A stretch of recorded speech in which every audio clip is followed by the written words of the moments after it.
ኦሪት ዘኍልቍ ምዕራፍ 21 በደቡብም በኩል ተቀምጦ የነበረው ከነዓናዊው የዓራድ ንጉሥ በአታሪም መንገድ እስራኤል እንደ መጡ ሰማ።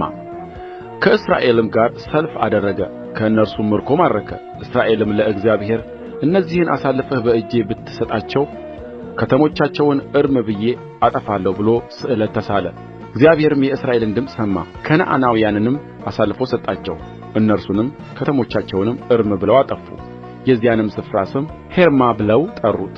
ከሖርም ተራራ ከኤዶምያስ ምድር ርቀው ሊዞሩ በኤርትራ ባሕር መንገድ ተጓዙ። የሕዝቡም ሰውነት ከመንገዱ የተነሣ ደከመ። ሕዝቡም በእግዚአብሔርና በሙሴ ላይ በምድረ በዳ እንሞት ዘንድ ከግብፅ ለምን አወጣችሁን?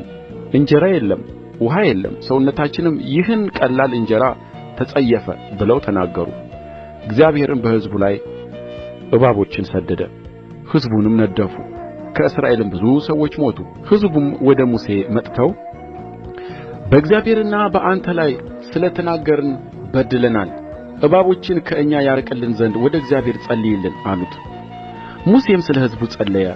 እግዚአብሔርም ሙሴን እባብን ሠርተህ በዓላማ ላይ ስቀል፣ የተነደፈውም ሁሉ ሲያዩት በሕይወት ይኖራል አለው። ሙሴም የናሱን እባብ ሠርቶ በዓላማ ላይ ሰቀለ። እባብም የነደፈችው ሰው ሁሉ የናሱን እባብ ባየ ጊዜ ዳነ። የእስራኤልም ልጆች ተጓዙ፣ በኦቦትም ሰፈሩ። ከኦቦትም ተጕዘው በሞዓብ ፊት ለፊት ባለችው ምድረ በዳ በፀሐይ መውጫ በኩል በኢዬዓባሪም ሰፈሩ። ከዚያም ተጕዘው በዘሬድ ሸለቆ ሰፈሩ። ከዚያም ተጕዘው ከአሞራውያን ዳርቻ በሚወጣው ምድረ በዳ ውስጥ በአርኖን ማዶ ሰፈሩ። አርኖን በሞዓብና በአሞራውያን መካከል ያለ የሞዓብ ዳርቻ ነውና። ስለዚህ በእግዚአብሔር የጦርነት መጽሐፍ እንዲህ ተባለ፣ ዋሄብ በሱፋ የአርኖንም ሸለቆች ወደ ኤር ማደሪያ የሚወርድ በሞዓብም ዳርቻ የሚጠጋ የሸለቆች ፈሳሽ። ከዚያም ወደ ብኤር ተጓዙ። ይኸውም እግዚአብሔር ሙሴን ሕዝቡን ሰብስብ ውኃንም እሰጣችኋለሁ ብሎ የተናገረለት ጕድጓድ ነው። በዚያም ጊዜ እስራኤል ይህን መዝሙር ዘመረ። አንተ ምንጭ ሆይ ፍለቅ፣ እናንተ ዘምሩለት። በበትረ መንግሥት በበትራቸውም የሕዝብ አዛውንቶች ያጐደጐዱት አለቆችም የቈፈሩት ጕድጓድ። ከምድረ በዳም ወደ መቴና ተጓዙ። ከመቴናም ወደ ነሃሊኤል፣ ከነሃሊኤልም ወደ ባሞት፣ ከባሞትም ምድረ በዳውን ከላይ ወደሚመለከተው ወደ ፈስጋ ተራራ ራስ በሞዓብ በረሃ ወዳለው ሸለቆ ተጓዙ። እስራኤልም በምድርህ ላይ እንለፍ፣ ወደ እርሻና ወደ ወይን ቦታ አንገባም፣ ከጕድጓድም ውኃን አንጠጣም፣ ከምድርህ ዳርቻ እስክንወጣ ድረስ በንጉሥ ጐዳና እንሄዳለን ብለው ወደ አሞራውያን ንጉሥ ወደ ሴዎን መልእክተኞችን ላኩ። ሴዎንም እስራኤል በምድሩ ላይ ያልፍ ዘንድ እንቢ አለ። ሴዎንም ሕዝቡን ሁሉ ሰበሰበ፣ እስራኤልንም ለመውጋት ወደ ምድረ በዳ ወጣ። ወደ ያሀጽም መጣ፣ ከእስራኤልም ጋር ተዋጋ። እስራኤልም በሰይፍ መታው፣ ምድሩንም ከአርኖን ጀምሮ እስከ አሞን ልጆች እስከ ያቦቅ ድረስ ወረሰ። የአሞንም ልጆች ዳርቻ የጸና ነበረ። እስራኤልም እነዚህን ከተሞች ሁሉ ወሰደ።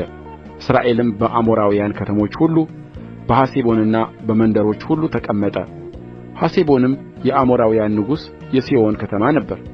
እርሱም የፊተኛውን የሞዓብን ንጉሥ ወግቶ እስከ አርኖን ድረስ ምድሩን ሁሉ ከእጁ ወስዶ ነበር።